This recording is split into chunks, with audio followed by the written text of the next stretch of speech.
প্রায়ই আমরা বাংলাতে বলি, আমি যদি তোমার জায়গায় থাকতাম তবে আমি সেখানে যেতাম না, তবে আমি এটি করতাম না। এই জাতীয় বাক্য ইংরেজিতে অনুবাদ করার জন্য আপনি চমৎকার একটি ইডিয়ম ব্যবহার করতে পারেন। সেটা হচ্ছে to be in someone's shoes. To be in someone's shoes, যার অর্থ হচ্ছে to imagine oneself in another person situation or position, অর্থাৎ নিজেকে অন্য কোনো ব্যক্তির অবস্থায় বা পরিস্থিতিতে কল্পনা করা।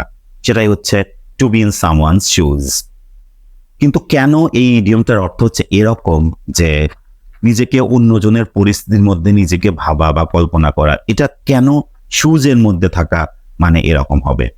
এর দুইটি কাহিনী রয়েছে বা দুইটি ইডিয়ম রয়েছে। দুইটি ইডিয়ম থেকে এই ইডিয়মটি তৈরি হয়েছে।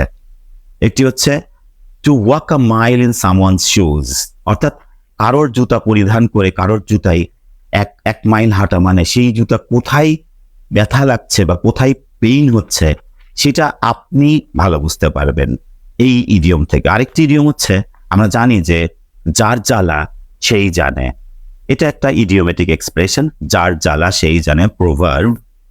তো যার জ্বালা সেই জানে, the wearer knows well where the shoe pinches, মানে ওয়ারার যে পরিধান করেছে জুতাটা সেই নোজ ওয়েল, সেই ভালো জানে ওয়ার দ্য শু পিন্সেস, শুটা কোথায় চিমটি কাটছে বা কোথায় ব্যথা লাগছে, কোথায় পরিধানকারী কষ্ট পাচ্ছে, সে কিন্তু সেই পরিধানকারী জানে। অন্য কেউ বুঝতে পারবে না। যে জুতাটা পরিধান করে নাই সে কখনো বুঝতে পারবে না কোথায় মানে পেইন ফিল করছে, কোথায় পিঞ্চেস হচ্ছে, সে ছাড়া আর কেউ বুঝতে পারবে না।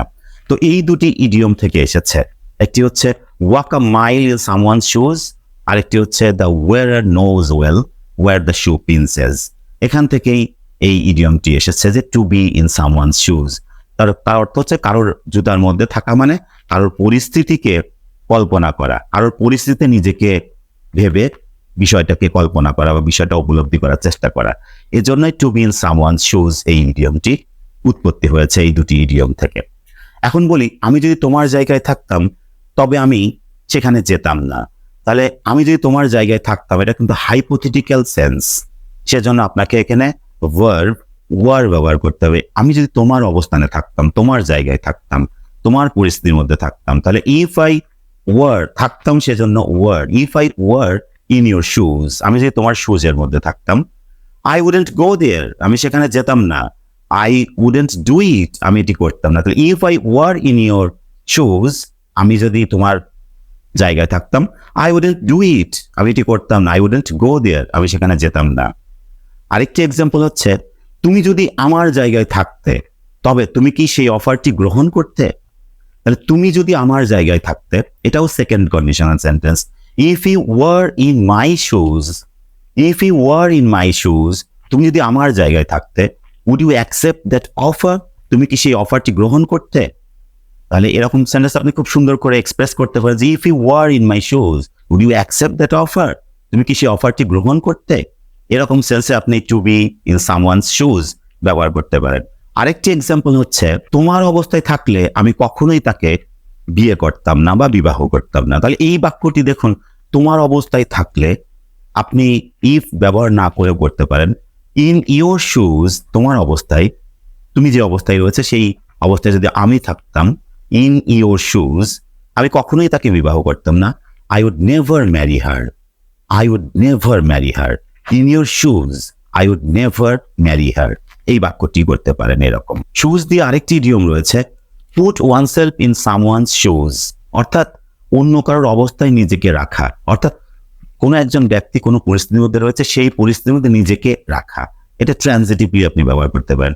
যদি বলি যে তুমি যদি তোমার নিজেকে আমার অবস্থায় রাখো, তাহলে if you put yourself in my shoes, তুমি যদি একজন রাজনীতিবিদের দৃষ্টিকোণ থেকে দেখো, এরকম সেন্সে আপনি ব্যবহার করতে পারেন যে if you put yourself in a politician's shoes, politicians যে শুজ পরে আছে সেই শুজের মধ্যে যে তুমি নিজেকে পুট করো, then you will understand what they are saying, তারা কি বলছে তুমি সেটা বুঝতে পারবে।